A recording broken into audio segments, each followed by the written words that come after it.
nombre es Gerson Cartagena, estudiante de la carrera de Ingeniería Eléctrica y estoy cursando la asignatura de Circuitos Eléctricos 1 en la sección 800. Vamos a desarrollar un ejercicio sobre un circuito de segundo orden, caso sobreamortiguado con respuesta en el dominio del tiempo. El enunciado dice que encontremos lo que se nos solicita a continuación. En el inciso A dice cuál debería de ser el valor mínimo de la capacitancia y la inductancia para que la solución sea sobreamortiguada. En el inciso B, si la capacitancia es igual a 0.7 faradios y la inductancia igual a 7 henries, encuentre el voltaje del capacitor para tiempos mayores que 0 y la corriente del inductor para tiempos mayores que 0.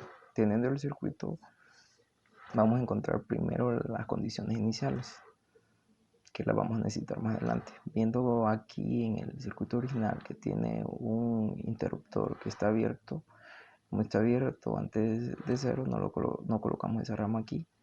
Y el inductor en tiempos menores que 0 se comporta como cortocircuito y el capacitor como circuito abierto, así como lo vemos aquí.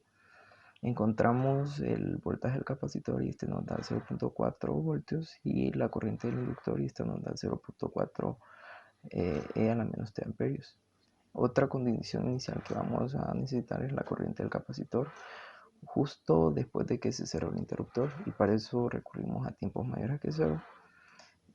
Aquí simplificamos el circuito, estas resistencias están en serie, las unimos y estas están en paralelo, las unimos aquí también. Ya que lo tenemos simplificado, desarrollamos aquí en este nodo, la corriente del inductor está entrando, por ende es negativa y las demás son positivas porque están saliendo.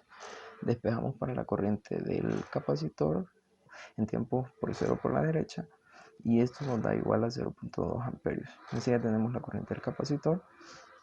Y usando esta fórmula que ya la conocemos, lo que necesitamos más adelante es la derivada de voltaje con respecto al tiempo. Y esto al despejarlo nos da la corriente del capacitor sobre la capacitancia. Y ya conociendo la corriente del capacitor, lo colocamos. Ya teniendo esto, comenzamos a desarrollar el inciso A que nos solicitó al inicio. Comenzamos desarrollando en esta malla que yo le puse como nombre corriente del inductor y a esta malla corriente del capacitor. La malla de la corriente del inductor la desarrollamos y esta nos queda de esta forma ya simplificada. Procedemos con la malla de la corriente del capacitor, la desarrollamos y aquí vamos a despejar para la corriente del inductor. Ya teniendo la corriente del inductor, la acoplamos a esta ecuación y ya cuando le acoplamos nos debemos simplificar todo esto hasta que nos quede bien reducido todo esto, hasta que nos quede la ecuación diferencial que andamos buscando. De esta manera ya podemos encontrar las frecuencias naturales del circuito y de esa manera podemos encontrar cuáles van a ser los valores mínimos de capacitancia e inductancia para que sea una respuesta sobreamortiguada. Para encontrar esto solo necesitamos jugar un poco con la calculadora y ver para qué valores de inductancia y capacitancia las raíces van a ser distintas. Recordemos que para que sean distintas y para que sea sobreamortiguada, el B debe ser mayor que este 4 por A por C y no tiene que ser negativo dentro del radical. Entonces eso es lo que debemos cuidar y así vemos de que las raíces nos dan distintas y no nos dan complejas. Entonces estos son los valores mínimos para que la solución sea sobreamortiguada. Seguimos con el inciso B y dice si la capacitancia es igual a 0.7 faradios y la inductancia de 7 henry, encuentra el voltaje del capacitor y la corriente del inductor. Comenzamos buscando el voltaje del capacitor.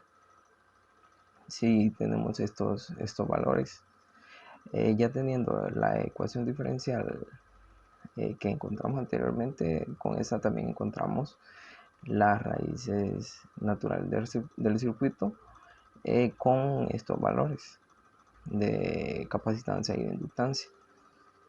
Y de esa manera ya tenemos la forma de la respuesta natural del circuito, que va a ser esta. La respuesta forzada son los valores de las fuentes con exponenciales. Teniendo entonces esta ecuación diferencial, apartamos la parte exponencial de la derecha de la ecuación diferencial y esta es nuestra respuesta forzada.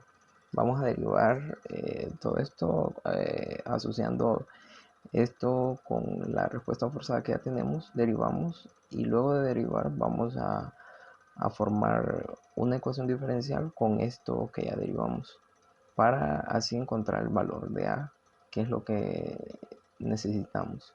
Ya teniendo el valor de A ya podemos ver cuál es el voltaje del capacitor respuesta forzada, y esto es igual a menos 10 séptimos e a la menos 7. Sabiendo que la respuesta total se compone de una respuesta natural y una respuesta forzada. Aquí ya tenemos ambas, solo requerimos buscar las K. Sabiendo que se componen de esta respuesta, buscamos los valores de K y para esto necesitamos las condiciones iniciales que habíamos buscado al inicio. Y aquí tenemos estas condiciones iniciales.